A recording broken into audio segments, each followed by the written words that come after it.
हाय दोस्तों, मैं हूँ पूर्णिमा। दोस्तों, मैंने एक नया चैनल शुरू किया है जिसमें मैं हर तरह की मूवी एक्सप्लेन करूँगी। Thriller, horror, suspense, romantic drama और भी कई सारी। अगर आपको कंटेंट में कुछ अच्छा ना लगे तो नीचे कमेंट बॉक्स में मुझे बताएं। तो चलिए आज की कहानी शुरू करते हैं।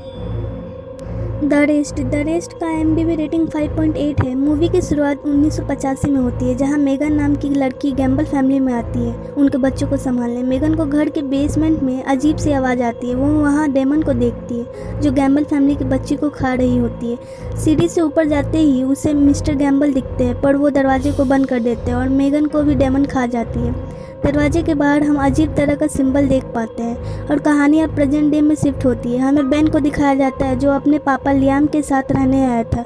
उसके पेरेंट्स का डिवोर्स हो गया था, तो वो कुछ दिनों अपनी मम्मी और कुछ दिनों अपने पापा के साथ रहता था। बेन लियाम के मैरियाना में काम करने लगता है, जहाँ वो मेलोडी नाम की एक लड़की से मिलता है। वहाँ उनकी दोस्ती हो जाती है। बेन वहाँ एक औरत को देखता है जिसका नाम सेरा होता है। वो बेन के पापा को डेट कर रही होती है। दूसरी तरफ हम लियाम के पड़ोसी एबी को देखते हैं जो अपने बड़े बेटे डिलो के साथ जंगल में होती है। डिलो को जंगल में फिर वही शुरुआती दरवाजे वाला सिंबल दिखता है जो कि हमने गैम्बल परिवार के घर पर देखा था। डिलो को एबी की आवाज़ सुनाई देती है जो एक पेड़ से आ रही होती है। आवाज़ डिलो को पहले तो प्यार से बुलाती है, लेकिन फिर गुस्से में बुलाने लगती है। तभी असली एबी डिलो के पास आ जाती है और वो घर चले जाते हैं।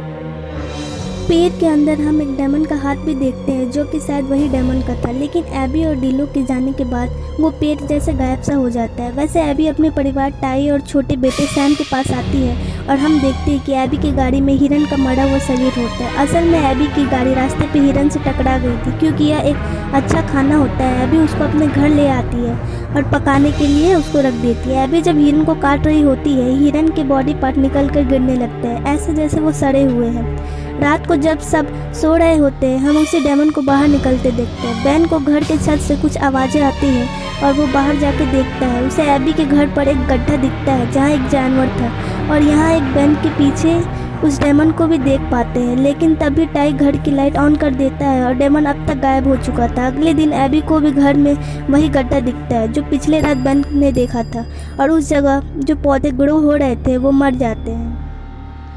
उसी रात जब एबी अपने छोटे बेटे सैम को चेक करती है, वहाँ उसे वही डेमन खींच कर ले जाती है। दूसरी ओर लियाम बेन को डिनर पर बुलाता है, पर हम देख सकते हैं कि बेन लियाम और सारा की रिलेशनशिप से खुश नहीं था। शायद यही वजह थी कि बेन डिनर में न जाके मेलानी के साथ पार्टी में चला जाता है। वो वहाँ बहुत शराब पी लेता है और कुछ बच्चे उसे परेशान भी करने लगते हैं। वो घर आते ही एबी को एक बच्चे को पकड़ के जंगल की ओर लेके जाते देखता है। बेन एबी को बुलाता है पर वो नहीं सुनती।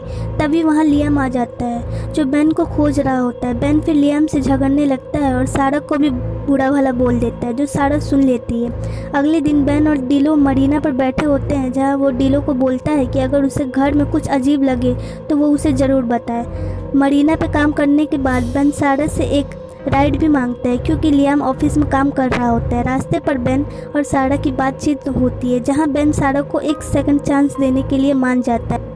बेन के घर आते ही डिलो बेन से बोलता है कि एबी अजीब हरकतें कर रही है और वो बहुत डरा हुआ होता है। एबी बहुत अजीब हरकतें करती है और बेन को डराने भी लगती है। डिलो अपने पिता टाई को भी मॉम एबी के बारे में बताता है, पर टाई हंसने लगता है। यहाँ हम भी एबी को अजीब बिहेव करते देखते हैं, जिससे हमें भी शक होता है कि एबी कहीं पोजेस तो नहीं है। अगले दिन बेन डिलो से मिलने उसके घर जाता है, जहाँ टाई उससे बोलता है कि उसका कोई बेटा ही नहीं है। दोस्तों, ये सुनकर तो बेन भी हैरान हो जाता है और यहाँ भी उसे वही सिंबल दिखता है जैसे हमें शुरुआती सीन में दिखा था। फिर बेन उस सिंबल का फ़ोटो लेकर उसे गूगल पर सर्च करता है।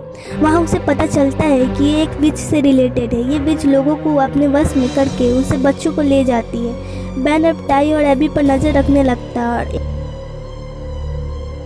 और एक डस्टबिन में उसे बच्चों का फ़ोटो और खिलौने भी दिखते हैं। बेन ये बात मेलानी को बताता है और मेलानी एक नोट टाई के घर पर छोड़ देती है। बेन अपने घर के चारों ओर नमक छिड़कने लगता है जिससे वो बीच वहाँ ना आए।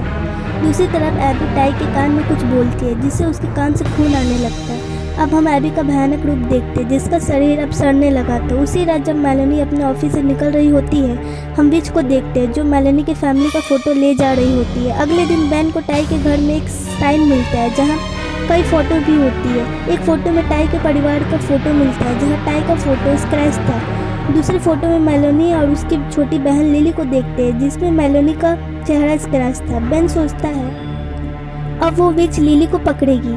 वो तुरंत मेलोनी को फ़ोन करता है, लेकिन मेलोनी को याद ही नहीं था कि उसकी कोई बहन भी है।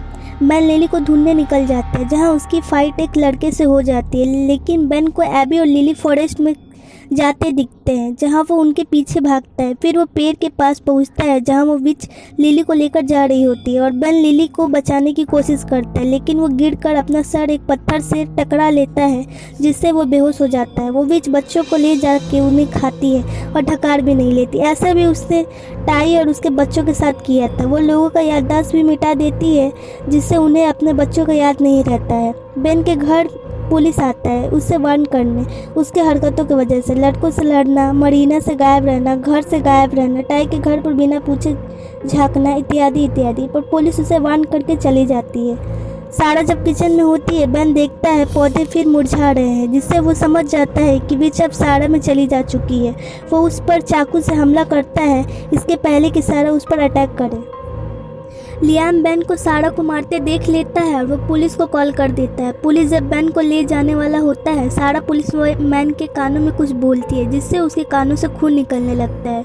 वो विच के कंट्रोल में बेन को पानी से डुबा के मारने लगता है, पर एक डॉग आकर पुलिस वाले को डिस्ट्रैक्ट कर देता है। पुलिस वाले को समझ आते ही कि उसको कोई कंट्रोल कर रहा है, वो खुद को गोली मार लेता है। दूसरी ओर जब लियाम टाई के घर पर जाता है, वहाँ उसको एबी और टाई फांसी लगा के मरे हुए मिलते हैं। तभी सारा उसको लियाम के चाकू से मार देती है। इससे पहले सारा लियाम को पूरी तरह से मारे, बेन वहां आ जाता है और वो सारा को शूट कर देता है। ये सीन बहुत अजीब होता है दोस्तों, क्योंकि वो विच सारा के स्किन को चीर कर बाहर निकलती है। फिर वहाँ आग लग जाती है, वहाँ रखी सारी फ़ोटो जल जाती है। फ़ोटोज़ जलते ही बेन को उसका छोटा भाई नेथन याद आ जाता है। जी हाँ दोस्तों, उस विच ने बेन के मेमोरीज को भी मिटा दिया था और फ्लैशबैक में हम देखते हैं कि बेन के साथ उसका एक छोटा भाई नेथन भी होता है, जो किसी को याद नहीं होता है। फिर बेन और मेलोनी उस पेड़ के पास जाते हैं और चारों तरफ नमक का एक घेरा बना देते हैं। फिर बेन पेड़ के अंदर चला जाता है। बेन को विच बिलो के लाश को खाते हुए मिलती है। बेन के नेथन के खोजते दौरान उसे नेथन मिल जाता है। वो उसको बाहर निकालकर लिली को खोजने जाता है। उसी बीच वो विच बेन पर अटैक कर देती है, पर लिली उसी समय कैमरा का फ्लैश से विच चकमा दे देती है और बेन के साथ निकल जाती है। साथ ही लियाम अपनी गाड़ी से विच को मार देता है। कार की वजह से पेड़ में आग लग जाती है। सब वहाँ से चले जाते हैं, पर मेलोनी पेड़ को जलते देखती रहती है। कुछ दिनों बाद मेलोनी अपने डॉक्टर के पास जाती है, जहाँ डॉक्टर उसे लिली के उस विच की बातें बताती है। मेलोनी उन बातों को बेतुका बोलकर चली जाती है। अब बेन को दिखाया जाता है वो नेथन के साथ अपने माँ के घर जाने निकलता है। दोनों किस करते हैं और मेलोनी उसको एक फूल देती है। कार में जब वो फूल को महकता है, उसे पता चलता है फूल प्लास्टिक का है, जिससे वो हैरान हो जाता है। वहीं दूसरी तरफ मेलोनी को बोट में कुछ बच्चों के साथ देखते हैं। वो इविल विच की तरह हंसती है और कहानी यहीं पर ख़त्म हो जाती है।